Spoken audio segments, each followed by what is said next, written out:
Arrived last night make it clear that they were lied to again and again and fraudulently induced to board the planes. They were told there was a surprise present for them and that there would be jobs and housing awaiting for them when they arrived. This was obviously a sadistic lie. Not only did those responsible for this stunt know that there was no housing and no employment awaiting the migrants, they also very intentionally chose not to call ahead to any single office authority on Martha's Vineyard so that even the most basic human needs arrangements could be made. Ensuring that no help awaited the migrants at all was the entire point. They were provided with a cartoonishly simple map of Martha's Vineyard and the United States and a brief brochure containing snippets from the Commonwealth of Massachusetts website and instructions to change their address with USCIS when they relocated. This is especially troubling as anyone with even the most basic understanding of the immigration proceedings knows that USCIS was not the agency with whom the migrants would have to record their addresses and has nothing to do with their cases in any way.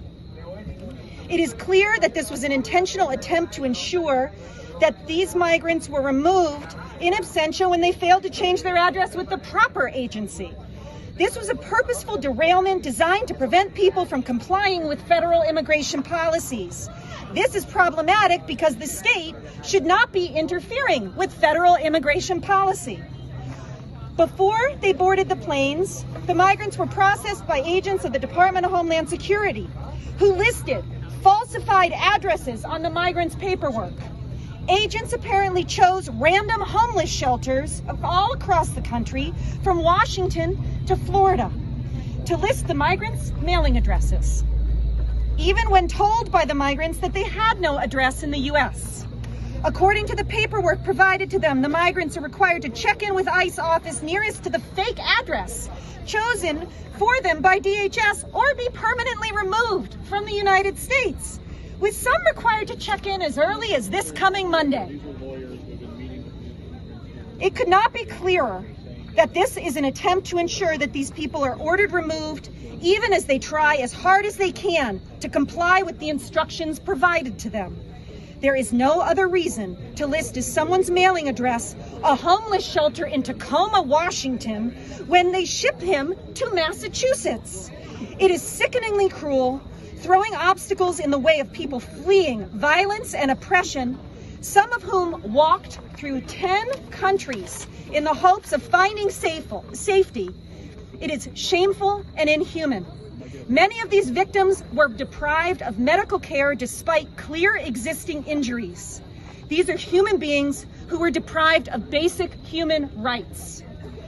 To the people who find themselves, these wonderful people who find themselves plane wrecked on our island, I have a message for all of them. You are not alone. We have your backs. We are proud to be here for you. And we've got you. If the intention of those who perpetrated this horrendous act was to create a crisis, you have failed. Their demeanor is kind, their demeanor is grateful, and their demeanor is just that they want to be doing everything right. Their biggest concern today is that many of them have dates to appear in San Antonio Monday morning, Tacoma, Washington, Monday morning, Washington, D.C., Monday morning. You tell me how that's possible. We will be exploring all civil and criminal legal options to hold the perpetrators accountable and to prevent this injustice from repeating itself. Nothing quite like Ron DeSantis trying to score some cheap political win at the expense of migrants, only to now be facing litigation as attorneys explore all civil and criminal legal options. Hope the 24-hour news cycle was worth it. Just so we're clear about what happened here, Governor DeSantis from Florida, a member of the Republican Party, the party of family values, the party of Jesus and Christianity, decided to use human beings as political props and ship 50 migrants to Martha's Vineyard to show just how horrible it would be to have to endure these migrants. And what happened? Well, those godless heathens from Deep Blue, Massachusetts welcomed those migrants with open arms, and this is what it looked like. Thank you.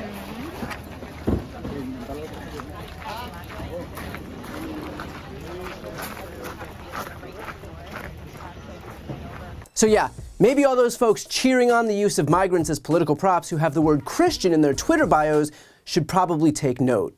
And if you had any doubt about the extent to which this was a political ploy meant expressly to exploit these human beings for partisan gain, just listen to Congressman Bill Keating, who represents Martha's Vineyard, about a certain person who was sent along with the migrants. Actually, it's quite a contrast. You had a Republican governor from Florida and a governor here who was also a Republican. It was like the tale of two governors. One using public resources rather extravagantly. Evidently, maybe I heard on the Vineyard that they were telling me he sent his own video photographer to get all this, so he could use it for his own advantage. And then his paid for political spokesperson was immediately taking credit, if you want to call it credit, for doing something that was clearly a political stunt. DeSantis sent a videographer with the migrants to capture the reactions of the Democrats who he was trying to screw over.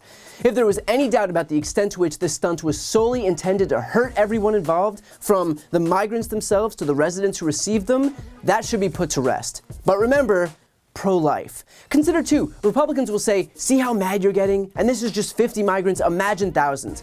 But here's the difference. Republicans use these people as political props. If the left is angry, it's because the same party that crows about the sanctity of life just lied to human beings to lure them onto a bus in an effort to leave them stranded on a remote island with no social services, and then set themselves up further for failure by giving them incorrect information about changing their addresses in an effort to ensure that ultimately they'd be punished anyway. That's the difference. That's why the left is angry. The whole point here was that Republicans tried to hurt everyone involved. And the fact that we have to stand here and explain why that's bad to a political party that beats its chest about being pro-life, pro-human life, goes to show that the GOP does not give a shit about life. They care solely about themselves, their political fortunes, and their team. If you're not a Christian white Republican, you do not matter. You are an obstacle for these people to overcome, trash for them to discard in their own pursuit of power. These Republicans think that sending migrants to liberal cities is some type of a gotcha. I'm sorry, but do you think that New York City doesn't have immigrants? You don't think that Los Angeles is diverse? These are the most multicultural cities in the world, the multicultural bastions of this country. These are cities that not only embrace diversity, but whose culture is born from it. Immigrants are to thank for new music and food and clothing, for doing essential jobs. They comprise between 1/4 and 1/3 of major industries like farming, fishing, construction, textiles, food manufacturing, and hospitality. Jobs that Americans won't do. In 2016 alone, for example, immigrants added $2 trillion to the US GDP and added nearly $500 million to state, local, and federal taxes in 2018, all while not receiving the benefits that Americans receive. As of 2007, 1/4 of all companies are founded by immigrants, and more than 40% of businesses on the Fortune 500 were launched by first or second generation immigrants. Even some of the most uniquely American things came from immigrants. Levi's jeans, Google, donuts, video games, hamburgers, even American cheese. The fact is that our economy wouldn't run without immigrants, and our culture would suffer without immigrants. And I would bet my last dollar that the people whining about immigrants are the same people who enjoy daily the conveniences afforded to them thanks to immigrants. The people who cook their food and clean their facilities and grow their crops and build their buildings. So if they're truly anti-immigration, I'm sure they'd be happy to forego all of the things that immigrants built for them and then report back and see how easy life is without them. So good on the people of Martha's Vineyard for showing all these devout, God-fearing Christians what it means to actually display some of those Christian values. So the next time you see Ron DeSantis or Greg Abbott or whatever other Republicans trying to juice his campaign for president exploit these humans for some cheap political win, maybe ask them to crack open their Bible to Matthew 25:35, where it says, "For I was hungry and you gave me something to eat. I was thirsty and you gave me something to drink. I was a stranger and you invited me in. I needed clothes and you clothed me. I was sick and you looked after me." Because they would probably have just a little more credibility if they actually displayed some of the values they profess to live by. Before you go, if you enjoyed this video and want to see more, please make sure to subscribe to my channel. You can click the thumbnail right here on this screen. And if you want to support my work even further, the best way is to subscribe to my podcast, No Lie with Brian Tyler Cohen.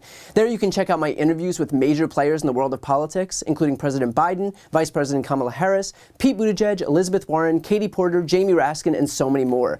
Plus other interviews that live exclusively on the podcast. That link is also right here on this screen, or just search No Lie with Brian Tyler Cohen wherever you listen to podcasts.